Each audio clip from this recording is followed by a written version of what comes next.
Hello? Hello? Let's see, is it working? Yeah. Hey, welcome. Um, Welcome to History Chats this afternoon. If you're watching live, hold on for a couple minutes. We got started a little later, but this will be fine. We've got about 3 minutes to get started. If you're watching after the fact, feel free to skip ahead a couple minutes, and that'll get you to the in the recording, and that'll get you to the program. Or you can also just kind of watch along and learn about some stuff coming up.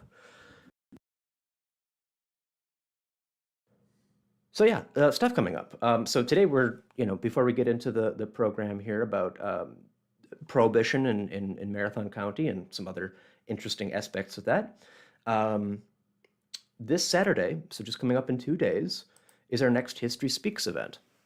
So these are our larger, in person, actually, in this case, lectures here. Eric Conop is going to be telling us all about the Wausau group, which is always an interesting topic, a very unique group of individuals here in the Wausau area who invested in the community and stuck around when other communities did not. So he's going to kind of go through who actually were they, and what did they accomplish, and their legacy. So again, that'll be a great program. That'll be at 2 p.m. on Saturday. And again, we are doing this in person, so you can come on down to the museum if you're in the area looking for something to do. We will not necessarily be streaming this on Facebook and YouTube as we have in the past. We're still running into some logistical issues on that, but we will be recording it locally, and so I'll make sure that gets uploaded probably Monday, Tuesday, and we'll let you know about where you can watch that too. So that's going to be a great program. You can look forward to that. Yeah. Just going to check in. So we're going to get started here in just a minute here. I'm just going to make sure everything's working before I pass it off. If you've just as I always forget to say this at the beginning, but if you have any questions or comments or suggestions or whatever, please don't hesitate to put those into the comments or the chat section of what you're watching this. Excuse me. We will be having some time for some question and answer live here at the end of the program. And we're always just kind of curious to see what people are interested in and what parts of this resonate with you. There's some interesting stuff there. But yeah, I think for that, we're ready to get started here. So I'm going to turn it over to Gary Gisselman, who's going to be telling us all about, here we go. Here we go. Prohibition in Marathon County and some stories associated with that. Thank you, Ben. Good afternoon, everyone. Well, this month we've sort of titled this April Foolery. So we thought a little bit of a light emphasis this week on Prohibition, although it was not necessarily a light era in our history. It still presents us some issues that sort of give it a little bit of a different twist to the history of Wausau and Marathon County. And then, of course, tied with that, we have this mystery of tunnels or a tunnel, or if there was a tunnel in Wausau and Marathon County. So we'll talk a little bit about that in this little bit of a history chat. But first of all, let's talk about Prohibition and what this all meant. Of course, there was a long lead up to the 1920s when the United States went dry. The Federal Dry Amendment, ratified by 38 states, pretty much meant that we were going without alcohol, any kinds of alcohol, any liquor at all. We were going dry, and that meant Wausau, Wisconsin, Marathon County, in the heavy duty of this great German population, we're going dry. So what did that mean? Well, the provisions of Prohibition that basically declared unlawful the manufacture or sale of any beverage containing 0.5% or more of alcohol, and then declaring places where liquor is sold in violation of law to be a common nuisance suitable as such. So now in the 1920s, law enforcement, we were about ready to fling ourselves into the enforcement of this law, of this prohibition law of being dry. So what did this mean? Well, one part of that was stills, moonshine, that we were going to be seeing quite evident within Marathon County and the city of Wausau. Moonshine is something you could do in your backyard, on the second floor, in your basement, whatever. You could be creating this moonshine, which was a highly desired liquor that people were demanding and wanting a lot of in the 1920s. Beer, again, was not supposed to be sold. Regular liquor was not supposed to be sold. So we were in making moonshine. And then this started in Wausau. So let's take a look and see what this meant in Wausau, Wisconsin. It meant that law enforcement officials were really prompt and quite proud of clearing out and seeking out every moonshine, every still in Marathon County and Wausau. And whenever they were happy in finding this, they brought it to the courthouse to make sure that the people of Wausau could see that they were indeed doing their job. Classic picture of all the moonshine paraphernalia, the stills in front of the courthouse in the 1920s. So on we go. Officers seize illicit stills. What did this mean? Well, it mean that, for instance, the article says Louis Schultz and Fred, and owners of proprietor of a cheese factory, all of the town of Halsey, are to be preliminary examination in municipal court Tuesday on charges of violating the state prohibition law. So here we go. And then on the other column, the search of the Ludwig Weisner home revealed a still made from a copper wash boiler, 100 gallons of mash, and 3 gallons of moonshine. The still was filled with mash and was ready for operation when found. So here we go. So the officers of the law were seizing illicit stills, seizing moonshine that was all around the town, all around the county. So 1 year later, 1 year after Prohibition started, we were already on the search for and arresting people making moonshine with stills. And it became so popular that there was even a moonshine day in circuit court. 16 pleaded guilty this morning and received their sentences. And for instance, when the officers raided the saloon of Robert Bleasy on North 6th Street in the city, Bleasy poured a pitcher of moonshine in the sink. A sample was rescued and held for evidence. Judge Reed informed Bleasy and his act was unlawful and would add to the amount of his fine, which was $300 in cost. So here we go. A lot of newspapers filled every day with regard to moonshine and still owners being arrested and sent to court. So that's that story continued throughout the 1920s. The story of hunting down stills, moonshine.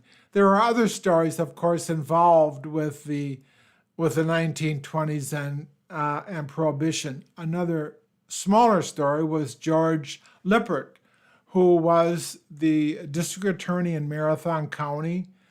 He was there for quite a few years, a pretty notable person in our history in Marathon County. But George Lippert resigned as district attorney because he, as the article says, was indicted by a federal grand jury on charges of accepting money to protect bootleggers, voluntarily asked that he be suspended as district attorney until the question of his innocence or guilt has been determined by a jury. So he was accused of taking bribes. He eventually was convicted and he was sent to Leavenworth prison. So again, the influence of the Prohibition, the story of Mr. Lippert and his foray into local politics, and he eventually got caught up in the Prohibition laws, and he was sent to Fort Leavenworth. But of course, a lot of other people were sent to Fort Leavenworth. The Leavenworth story is another interesting story. For instance, here 2 former federal Prohibition agents convicted of bribery were taken to Leavenworth prison. So it came to be that Fort Leavenworth was closed because it was full. Too many people were being sent to Fort Leavenworth, Kansas. So the United States attorneys were told not to commit that anyone to that prison in Kansas. A lot of crime, a lot of people being sent to a variety of different prisons in Wausau and Marathon County.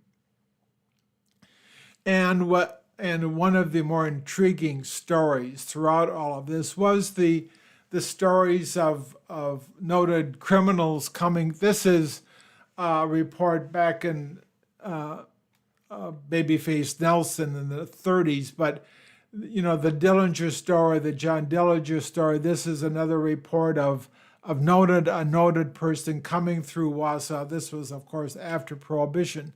But again, he was seen. Was he really here or not? We really don't know. Was this gangster in Wausau?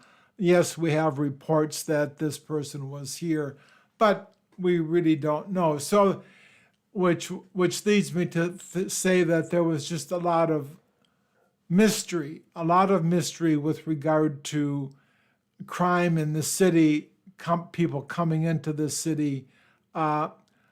The crimes that we noted about stills and all was one thing, but the myths of criminal activity in Wausau we really don't know about. But one story that we do know about in Prohibition was the Wausau Brewery and the Chief Wausau Brewery. If you're not familiar, the Wausau Brewing Company was on 7th Avenue on the west side. Very large brewery, a little bit to the south of UW Stevens Point at Wausau, the old UWMC building on 7th Avenue. A large brewery. You can see Marathon Park a little bit to the in the landscape, a little bit to the west of the building. A very notable brewery, in addition to the Matthew Reuter Brewing Company on Grand Avenue. The Wausau Brewery was here for a long time. But things started to change in Prohibition because for one of the things, the Chief Wausau Company was taken over the plant of the Wausau Brewing Company on the west side. So in some of the articles that I'm going to be talking about this afternoon, we were referring to the Chief Wausau plant, the Chief Wausau Brewery.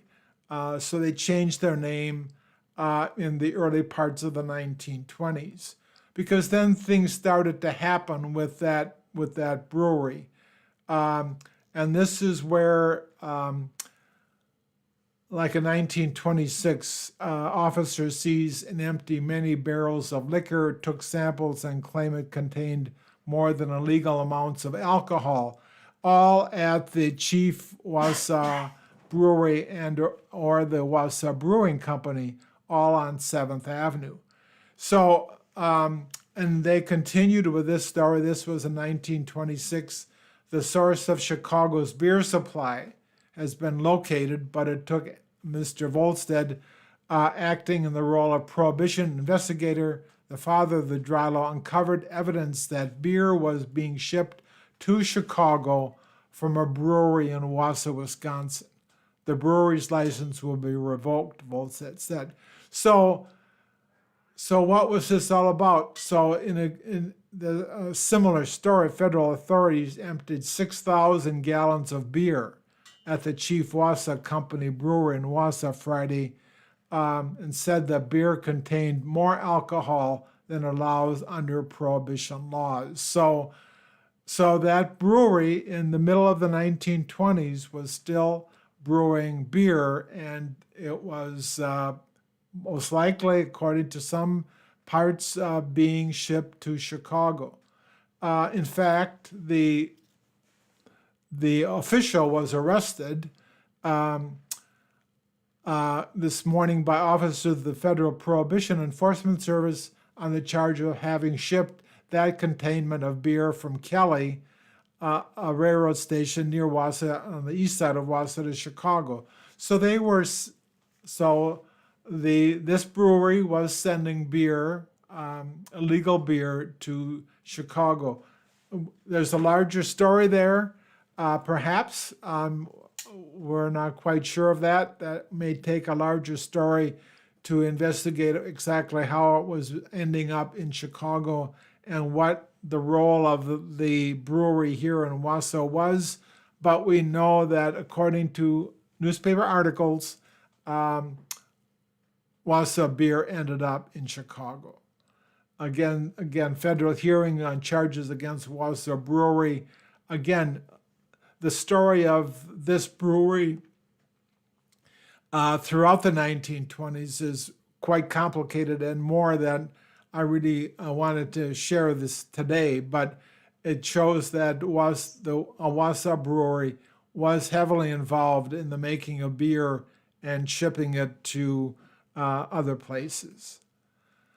So that's sort of the story, a little bit about the story of Prohibition and what was going on in Wausau with regard to stills, with regard to Mr. Lippert, and with regard to some of the beer that was being manufactured at a Wausau brewery. In the short little stories, there's larger stories, of course, through all of this, but I just sort of wanted to touch a little bit about some of these highlights of what was going on with regard to Prohibition. So another story that's sort of intriguing during this time was the urban legend about tunnels. And if there was a time with Prohibition and tunnels, maybe it was during the 1920s, headline, gigantic tunnel system to be open. Well, this was a headline not in Wausau, but it was referred to another city. But it's sort of intriguing because why is there always this intrigue about the tunnel system in Wausau, which may be a mystery, maybe not. But it is a mystery. Wausau's underground is a mystery. And the center of this mystery is sort of a door maybe in the Wausau Club, moving, and we see that this door and the door is closed up in the basement. So what was going on? Did moonshiners bring illicit drugs or beer or liquor into the Wausau Club by this underground passage? Well, we really don't know. But we think that maybe it did. Here's a picture of Al Shepard, the owner of Shepard and Schaller Sporting Goods on Scott Street, which is basically the back door of the Wausau Club. And this is photos from a history of the Wausau Club, and all the speculation about really was there a door that led from perhaps another building next to Shepard and Schaller, but it's now since been closed in, and the mystery of that tunnel is really not known. The Wausau Club in the early days was, no liquor. So to imagine that in the 1920s, the members of the Wausau Club were bringing in liquor or beer or whatever to through some underground tunnel, we don't know. It's a mystery, but there it is. We present it as a mystery. But other tunnels were going on in this city. So an extensive network of sewer tunnels were carved beneath streets of Wausau. So when we think about, and these were large tunnels. So when we think about tunnels, when we think that we may see large openings, or even to this day, what remains of tunnels, we just have to remember that at one time there were sewer tunnels being constructed throughout the 1930s and into the 1940s underground in the city. So it just is another part of that underground story of what's going on underneath the streets of the city of Wausau. You know, we don't know. We find pictures of people digging tunnels. Be kind of curious to know what some of these meant, but that's the mystery that April foolery brings to us, and which we try to encapsulate, which we try to tell, but there's always that little bit of mystery going on with regard to tunnels in this city. So with that, just a little bit of hints, a little bit of story of Prohibition, the stills, the beer, one person who fell victim to the crime of the decade, Mr. Lippert. Just a little bit larger stories, of course, abound, but we wanted to do this for this history chat this month. So with that, I turn it back to Ben. Yeah. Covered a lot of ground there.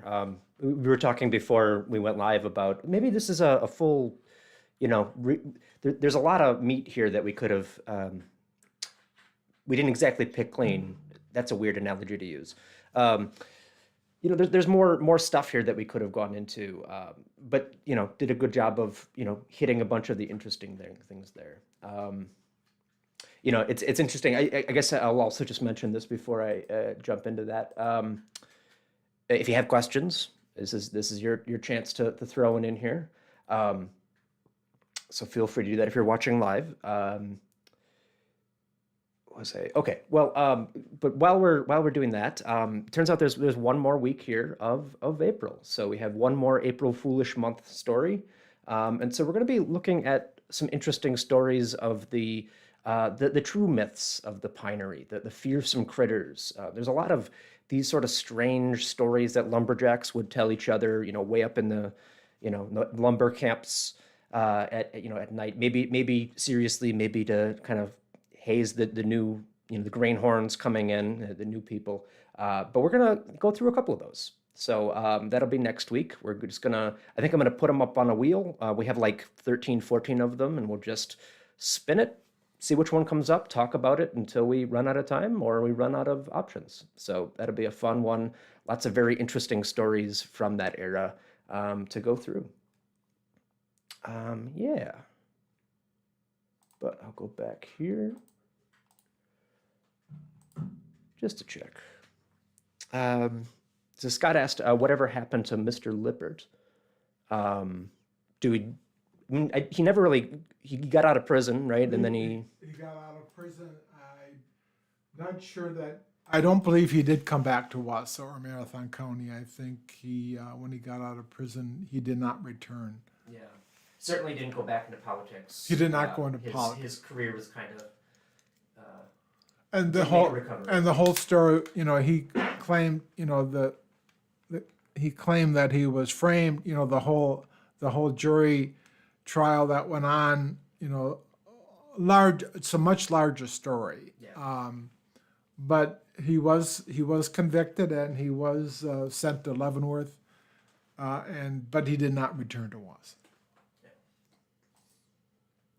certainly an interesting story there too, because he got to start as a socialist before he went to the progressive Republican side. So maybe there was, who knows? Maybe there was some more stuff happening there.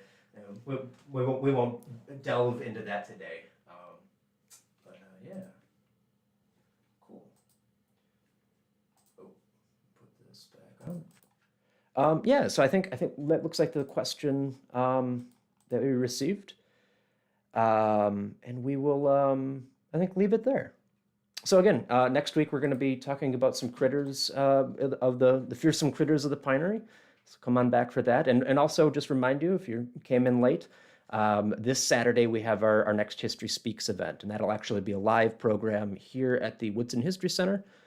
So if you're looking for something to get out, hopefully maybe there'll be some better weather than what we've been having, but even if there's not, you can come on down to the museum and see that. Otherwise, the recording of that should be up next week sometime. But that'll be a great program, and hope you join us for that. Anyway, have a wonderful afternoon, and we'll see you next time.